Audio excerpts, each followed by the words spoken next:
What's up, MPTV? Episode 33 coming at you. Road trip. We are heading back from meeting with Chai of Coconut Kenny's episode 32 that you saw or heard last week. We're heading back to the airport, and we decided, let's recap. Let's talk about what we've seen and heard the past 32 episodes and some of our favorite memories. Doug has been for a lot of them. David's been for most of them. I've been there for all of them, so you've been stuck with me a lot more than them. So let's go back to the beginning. Let's talk about some things that we're seeing on camera that you might not have remember right now, or you might not have seen that episode, or maybe you didn't pick up, because there's a lot of information thrown at you. But there's also a lot of conversations from off camera that I think would help you as a restaurant owner or operator improve what you're doing. So the first one, guys, was Bob Jacoby, Quaker Steak in Leuven, Florence. Doug, you weren't there, but you were there. I was there, yeah. The king of table touches. I actually was at Quaker Steak a couple weeks ago with my son and with some friends, and Bob continues to always do the same thing. What I love the most about Bob and what he does is he doesn't address me first when he comes to the table. Talks to the kids. Talks to Cole. And he's always talking about Cole's football because he's made that relationship. And this is a relationship I see at a lot of other tables as well. But he consistently walks up, shakes hands, kisses babies, has conversations. And that's one of the reasons people come back, is from a deeper connection in the restaurant. Anything that stuck out to you from that episode we were there, I know it was a long time ago. It was like, what, 5 months ago? Yeah, that 6 was months ago? Like February, March 1st when we filmed it. Sometime. Either February, early March. Yeah. I mean, he was just a very down-to-earth guy. I mean, you could have an easy conversation with him, and he wasn't standoffish. He wanted to talk to you, and he cared and listened. Yeah. That was the biggest thing that stuck out to me. By the way, this is probably the first time you're on camera. Yeah. So, by the way, that's David. He's the one that films the majority of MPTV. There is Susan, who does some video work in Cincinnati area in that region, fills in for David, does an amazing job. But David is the person behind all the filming, the editing, and some great stuff like that. So if you are a restaurateur that needs some amazing video storytelling for your restaurant, your products, I think you can help them. Absolutely. Okay, so we're done with your commercial. Good stuff, bud. That was me. One thing I was going to add, even though I wasn't there, I watched that episode, and from watching that, I've paid more attention to when I go out. Okay. And when it comes to table touches, the majority of the places that I've gone to, they're either not done, where they seem to be going through the motions. And what Bob talked about takes it to such a deeper level that my experience, a lot of restaurants are missing. And the points he made in that were so solid that it's the little things like that that make a big difference. Here you are talking about, he talks to Cole, he knows the football, and I know that is such a deep level, but it's something so many restaurants miss. Oh, I mean, I eat out, as you know, way too much. Restaurants love me, I would think, because I eat out a lot and tip well. I can't tell you the last time I had anybody have a meaningful conversation outside of a few friends in the restaurant business or Bob. I mean, they just don't do it, and then when they do it, they ask a question that they don't actually want to know the answer to, or that I don't really want to answer. How you doing today? Mm-hmm. Like, I hate that. Like, that was one of the first things I was told when I started selling radio advertising back in the late 90s was stop asking how you're doing today, because you actually don't care about the answer. And what if the person says, I'm doing terrible? You're like, yeah. So Bob talked about he'll ask a question, regarding the food, regarding, like, I heard somebody, I don't know if it was Bob or somebody else, say, hey, ask something related to what's happening. Like, hey, are you guys Bengals or Reds fans? You excited for the games this week? Or, man, finally got a sunny day. Did you get outside this week and in the last couple of days and enjoy the sunshine? Do something. And he also talked about he finds excuses to go to the tables is he'll grab the drink order ahead of the server because now he has a reason to go there and start conversation. So, episode 2, we went to Yanni up at King Gyros in Columbus, Ohio. Man, that King Gyro. That was good food. That was good eating. Yeah. Yanni, I can't wait to get back up to Columbus. And the desserts. Oh my gosh. I think we actually had joked you've never been to Krispy Kreme still. We were going to stop at Krispy Kreme. We were going to stop at a Krispy Kreme after that coming back. and we were so full we couldn't. But the food was amazing. His King Gyro, off the chain. That was the first time I've had a gyro and not needed hot sauce. Because I even told him that, I'm like, where's the hot sauce? Like, bro, you don't need that with my food. And I'm like, here we go. And we did. It was great. But what I took away from that, and it's actually impacted me a little differently, because I would say I took away from that episode their use of social media. But actually, over and above that, I took away from how he treats his employees, because since then, I became friends with the manager at his restaurant, who's a recovering addict. She actually, yesterday was 1 year of recovery. And congrats, by the way. And I became friends with her on Facebook, and she does a lot of his social media posts. And she's on there live almost every day. All the time. Yep. But they do an amazing job with their organic in-house content because of her, and because of Yanni, and because of him giving freedom. But also, the thing I saw more than anything was his relationship, his depth of relationship with his employees. He's known her since she was a kid. She talked about when she used to walk by there on the way home from school, and he would invite the kids in to come in and get a free meal because he knew they were in the neighborhood that might not have food. Now she works for him. She's a recovering addict, and he's helping her in life. And so, to me, that's a big thing, is that he's got a huge heart, and his employees know that. What stuck out to you? I mean, he's such colorful food, so like obviously video and photo, I look at it that way. And every time I see their stories on Instagram come up or their posts, I sit there and look through them, because all the food's different colors, and it gets your attention. It's not, it's not food that you see every day too, and it's unique to me, because I live in Pennsylvania and we don't have anything really like that over there. So when we had that, I mean, it was a cool thing to see on my feed come up, and I was excited to look at their content. We gotta get up there. We might have to hit up there when we're in town next time. Yeah. Just to get food. I want to go. I've heard you guys talk about it. I watched the podcast. I want to go. But one of the things to me that jumped out was his passion. Yeah. When I hear his name in his restaurant, it's the passion, because that wasn't fake when he was talking. I mean, he lives it, and it comes through. And that King Gyro, I didn't know King Gyro was his menu item. And when we ordered the King Gyro, it came out. It was like the size of your head. It was amazing. So next we visited with Andrea Spigian of Ranch Hill Coffee, and I'll tell you what. To tell you how well she was running that business, a couple weeks after that aired was when COVID. We were in the middle of COVID when that aired, because we started the podcast March 31st, 2 weeks after COVID. Yeah, we had already filmed all these. Yep. But she actually sold that about a month into COVID. And that tells me the power of what she built there. But the big thing that stuck out to me was her hands-on approach and talking about, she's like, Matt, when we see XYZ car pull up in front of the building, because they have to go in front of the building to get to the drive-thru, we know that, that's Matt, and he gets the Americana, coffee, blah, blah, blah. And they have it ready when he comes up. And it's not a drive-thru, it's a pull-up window. You order at the window when you get to the window. So if there's a line, they have to get their food. That was one thing that stuck out for me, is how fast they got to move people through, because you don't order and then drive up 100 feet and then pick it up.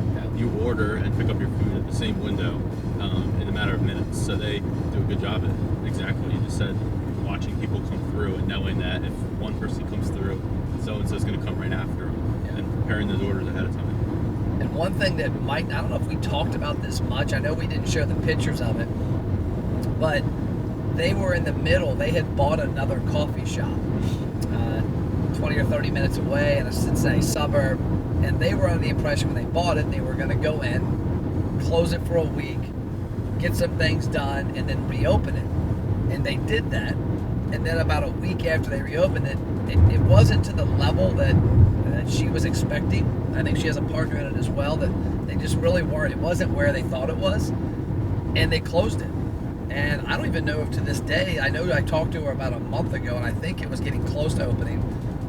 But she made that tough decision. She showed us pictures. Yeah. And she's like, Matt, we got in there. We thought we had a turnkey project. Get in there, week shut down, do this, do that, tweak it, get it open with our branding and go. It wasn't there. And she's like, we pulled the plug and we said, you know what, we got to stop and we got to get in there, get our hands dirty. It's going to take 3, 4, 5 months to get this where we actually want it.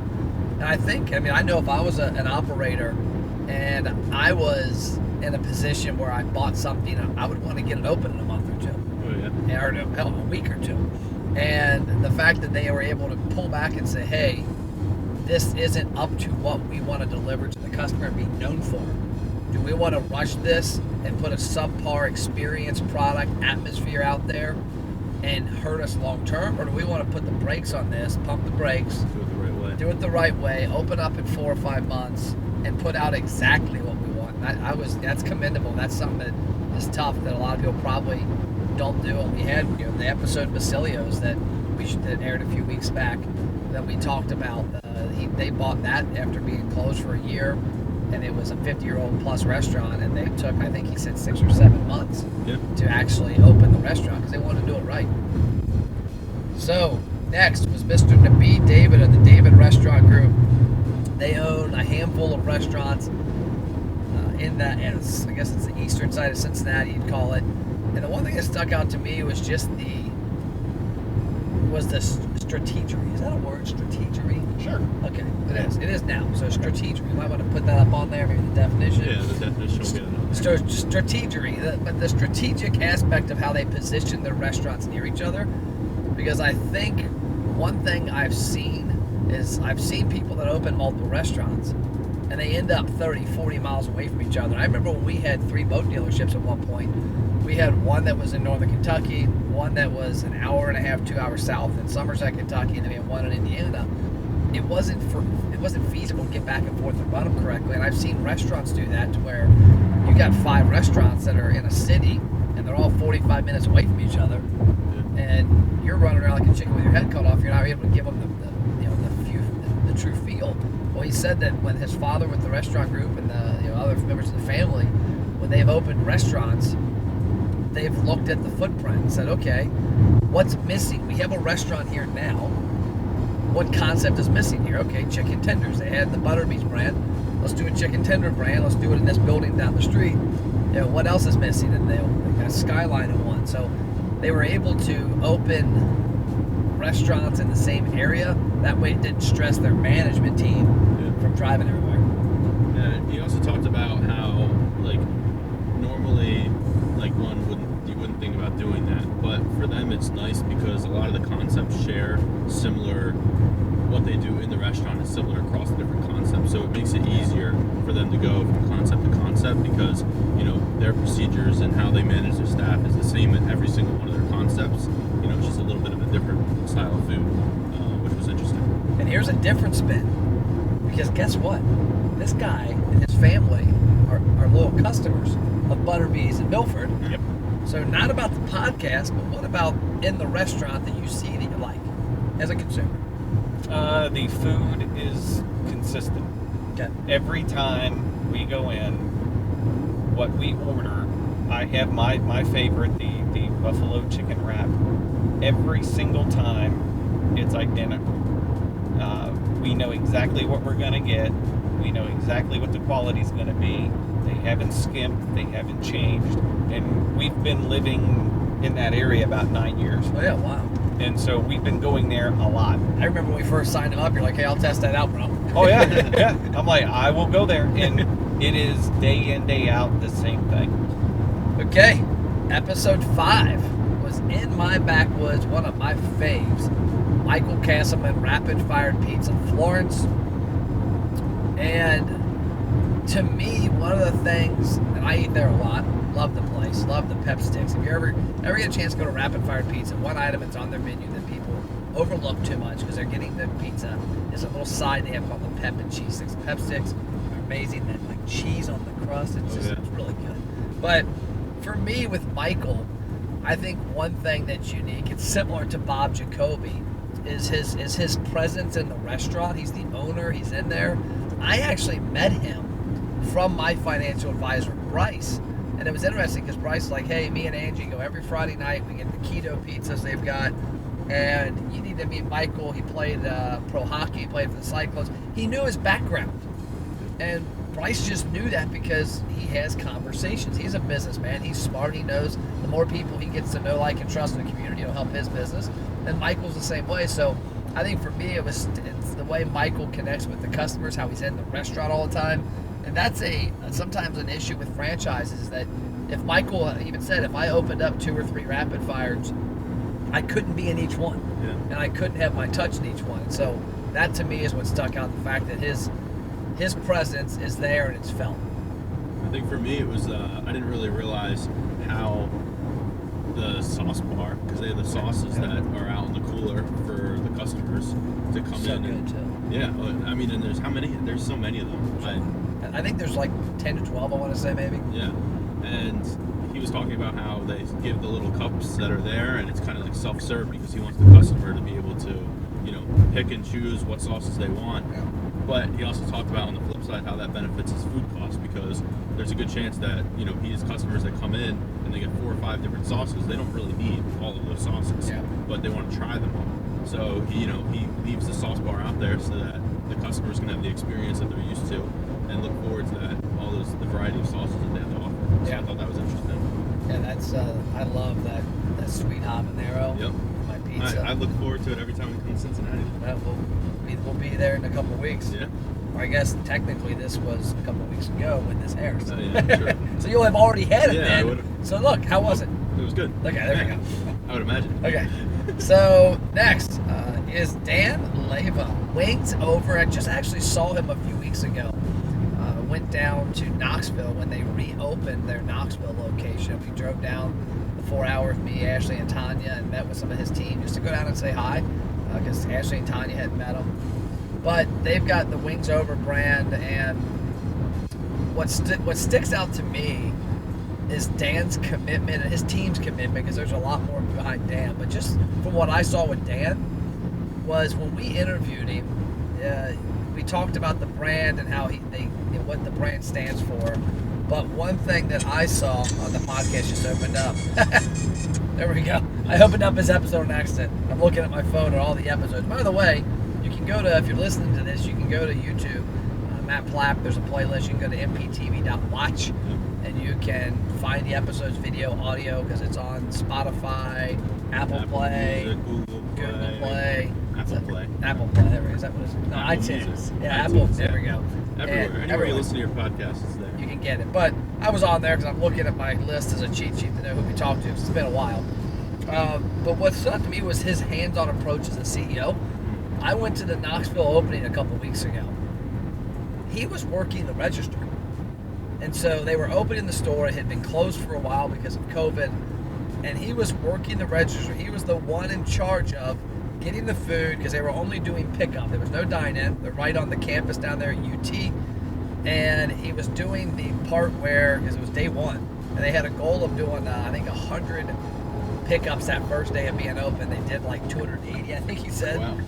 And he was the one that got it from the window, went in the system, sent the customer a text and said, your order's ready, and then handed it to the team member. They put it in a little heat box. Customer came and got it.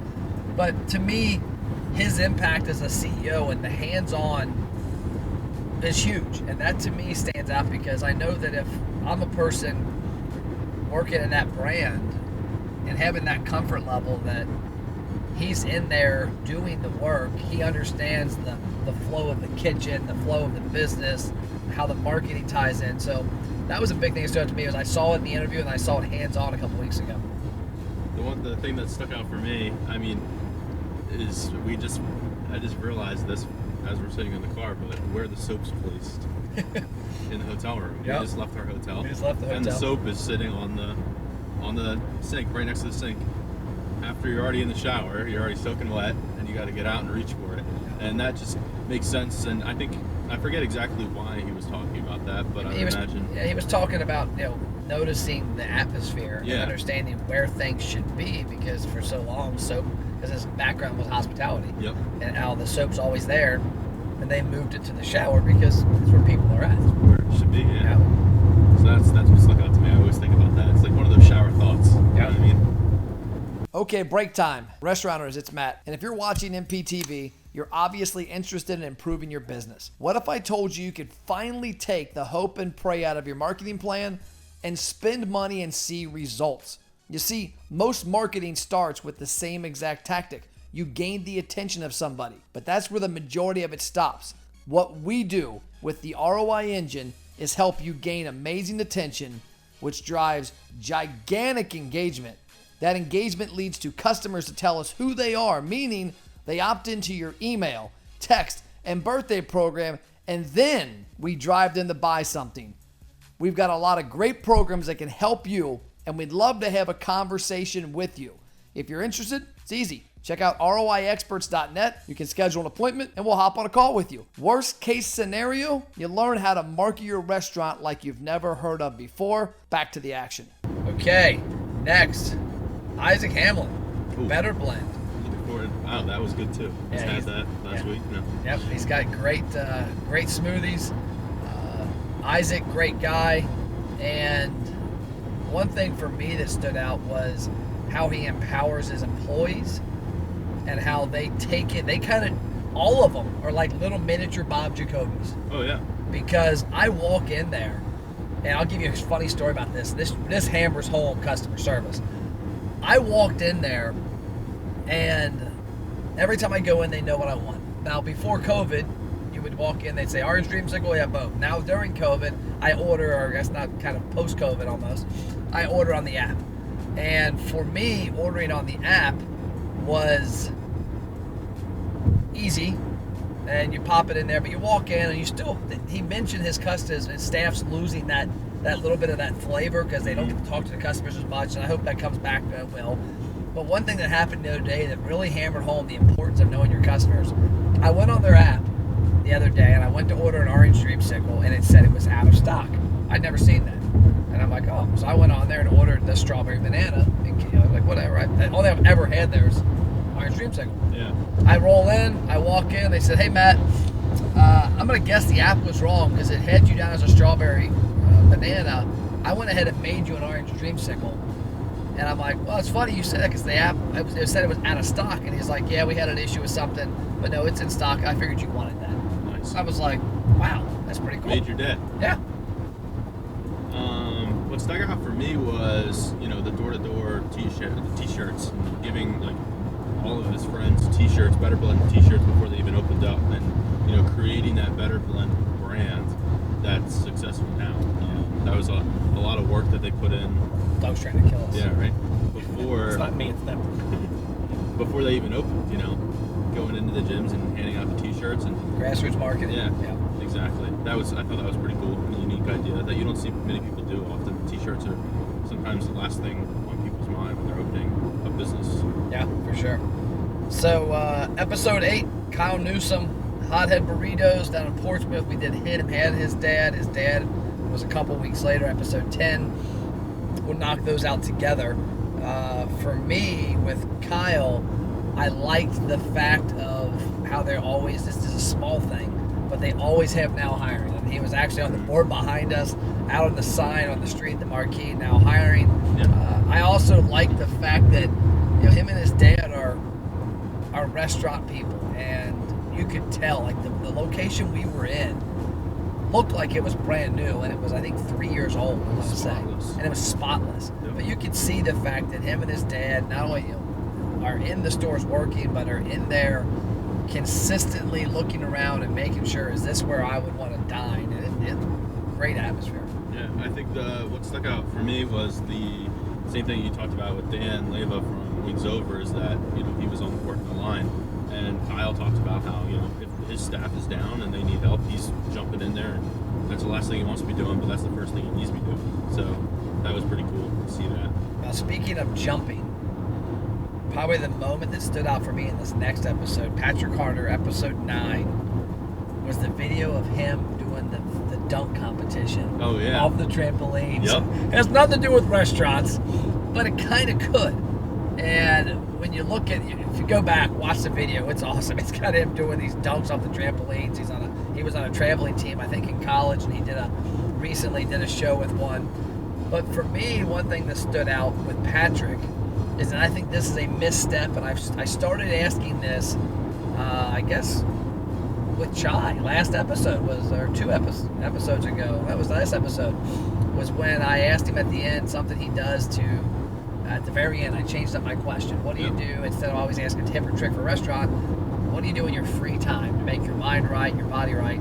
Well, for Patrick, he's an in-shape guy. And that's one thing I've noticed more and more with our clients, is a lot of them, the ones that I see that are have a healthier lifestyle, that's tough in the restaurant business, but have physical fitness involved in their life. It allows them to run faster and harder. And Patrick's a hustler with, I think, nine or so restaurants now, and that takes a lot of energy. Oh, yeah. And so the jumping off the trampolines is just a precursor to being physically fit. Yeah. What stuck out for me was he went into a pretty deep conversation about like the reviews, and someone has a bad experience, taking care of that, because there's a lot of things that you want to say to those people, but at the same time there's a lot of things you can't say. I thought that was interesting, and that was pretty powerful, because I'm sure that's really relatable for a lot of restaurant owners. They're especially ones that are passionate about their food and what they're offering. So episode 10 was Ed Newsom, Kyle's dad. He talked about the Rapid Fire brand, and talked about a minute ago what stood out was their involvement in the restaurant, but also just seeing how they empower employees. Ed talked about, he's got his son. That's a lot of times hard, a father-son relationship, but talking about how he empowers the employees to work together. They all, you can see that it comes from the top down, that they're not in there ruling with an iron thumb or an iron fist, is what they say. And you can see that relationship between father and son really passes down the ladder. Yeah. I think it was pretty cool, like seeing you and your dad like work together and interact, and live fire with Dad every Thursday. Yep. And seeing that kind of same relationship between them as father and son was pretty cool. So next one, Peter Wiley. He's the marketing director and one of the owners with Rapid Fire Pizza, Hothead Burrito. He's a franchise owner. He's the marketing director. I guess the CMO would be his title for the brands. What I got from that was, and I think this is probably missed by a lot of operators that are working in franchises and maybe thinking they're not getting something from corporate, because we hear that we talk to a lot of franchises, and well, not from them, but other ones, and say, well, I don't know if we get this from corporate, that from corporate. But I think what's happened with that job is what used to be the chief marketing officer years ago, and was radio and TV and some marketing, has evolved so much more now, so much in depth, because websites, digital menus, third-party ordering systems, point of sale, the business has changed so much that Peter's almost got to be a digital maverick and all that, on top of being a marketing person. So I think just seeing how they've adapted, but also how Peter and his team embrace technology, because they were on top of third party and all that stuff before the pandemic hit, and it's helped a lot of their locations.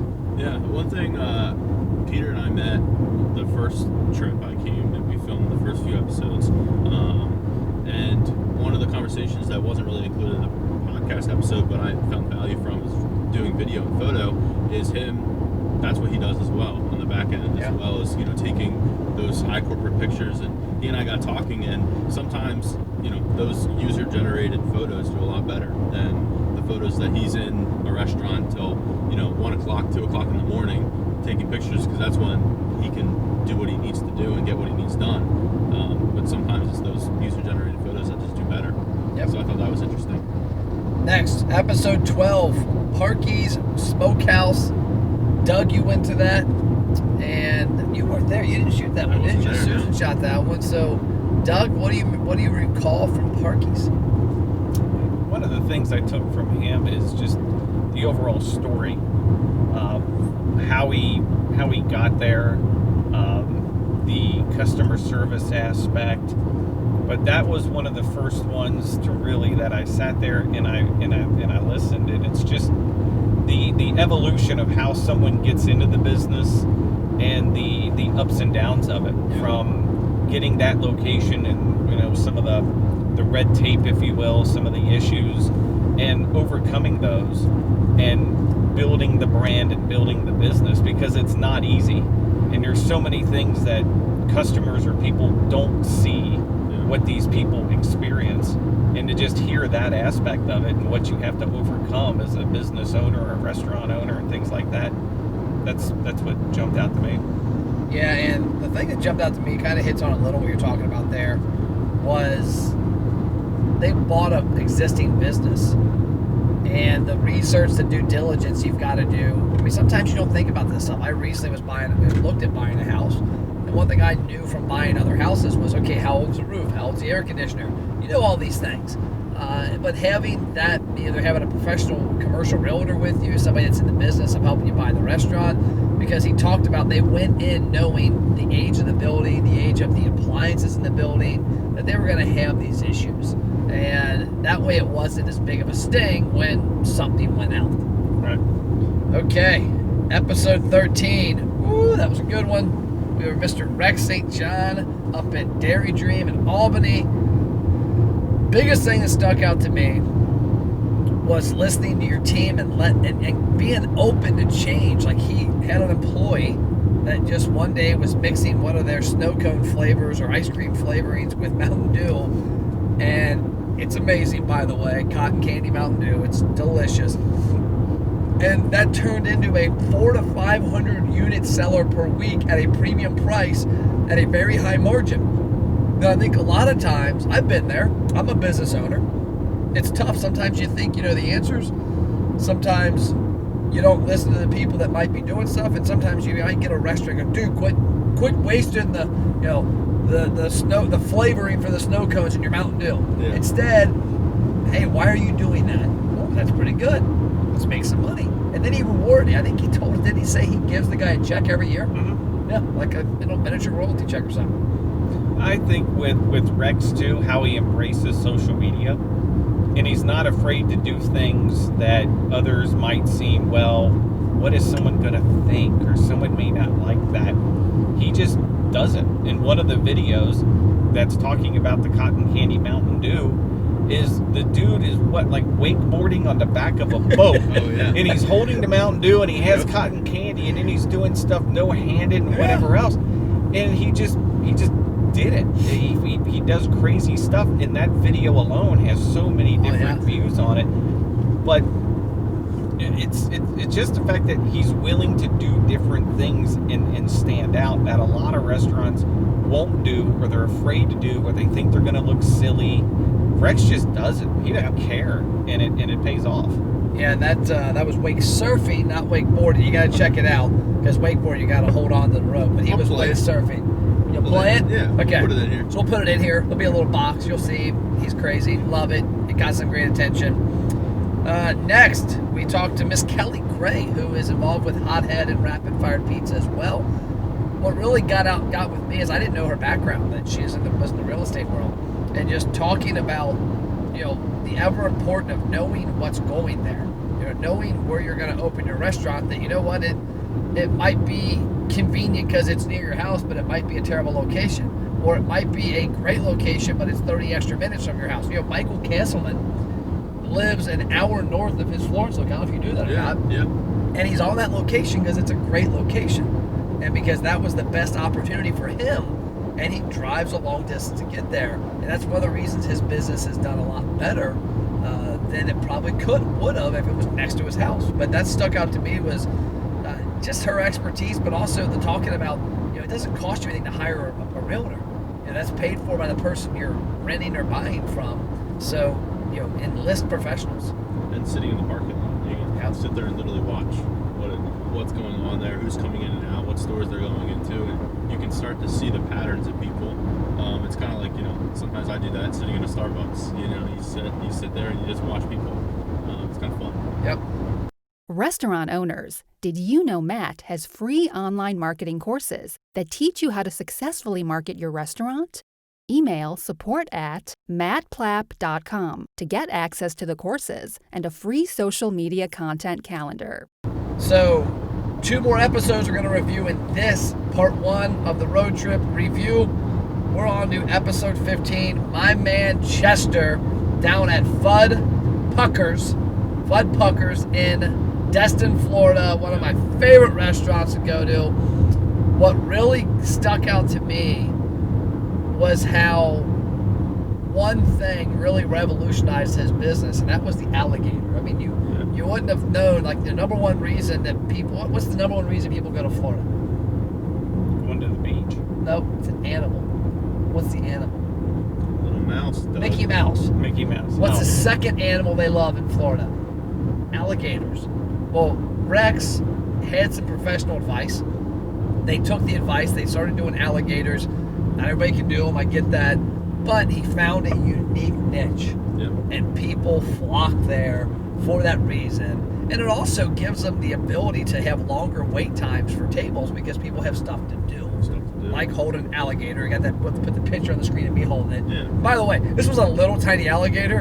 I was scared to death. Like my heart was like bumping through my chest. And I'm thinking, what if this little dude or dudette breaks that electric tape and bites my face off? And it was just so weird holding an alligator, but it was also so cool. And actually, I can see the picture of me doing it. There it is. I think what stood out for me, which was pretty cool, is I don't think you guys talked about this in the episode, but I think you guys did a live video either before or after, but it was the scavenger hunt that they have.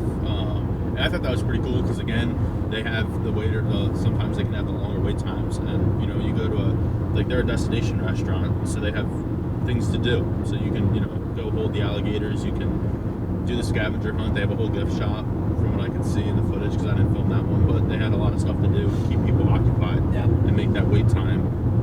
People basically, I think you mentioned there that people would come in and just kind of hang out and go through the things to do, and then they would go in and get a table. We'll have to put a little video of that up on the thing. There's a video on my Facebook page when we talked about that scavenger hunt as a way to give people, and because a lot of kids are going there with their families with their kids, keeping them occupied because they sometimes have an hour to 2 hour waits, and that can be a killer for restaurants when you're in an area that there's hundreds of restaurants to choose from, but people want to be there, and when you can have kids doing something active, it makes that hour wait go by a lot quicker. So the last one we're reviewing this one, and then you'll have to stay tuned to the next week where we'll do Road Trip Part 2. Let's talk about Carla from Aladdin's, and what I really took from her was the fact that she got into the restaurant business after she worked for the brand. She was like a territory manager and helped set up the restaurants, and understanding the why behind everything in the restaurant, how it's laid out, why it's laid out this way. That was a big thing for me. Yeah, for me, with Carla, again, it goes back to the story. I believe she started in a restaurant business as like a waitress. Like 14, 15 years old, I think she worked in a restaurant. So the epitome of the start at the bottom, work your way up. She's done it all in the business, and it's a female owner. They have multiple locations, but she's been there and done that, and she's done all the grunt work to work her way up. And again, it's so fascinating to hear these people's stories that they didn't just wake up one day and go, hey, I'm going to own a restaurant. And, they went to the bank and got a loan, and poof, they end up owning a restaurant. It's years of hard work in doing all these things, and she's overcome a lot to get to where she is. Yep.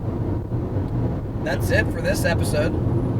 Next week, we're going to cover episodes 17 through 32. So stay tuned. Hope you enjoyed it. I enjoyed it because there was a couple things you brought up, a couple things Doug brought up. But I think more important, there's a lot of little small tips locked in there that if you're a restaurant owner, an operator, a general manager, a manager, these are the things you need to be doing to take your restaurant to the next level. We'll see you next week.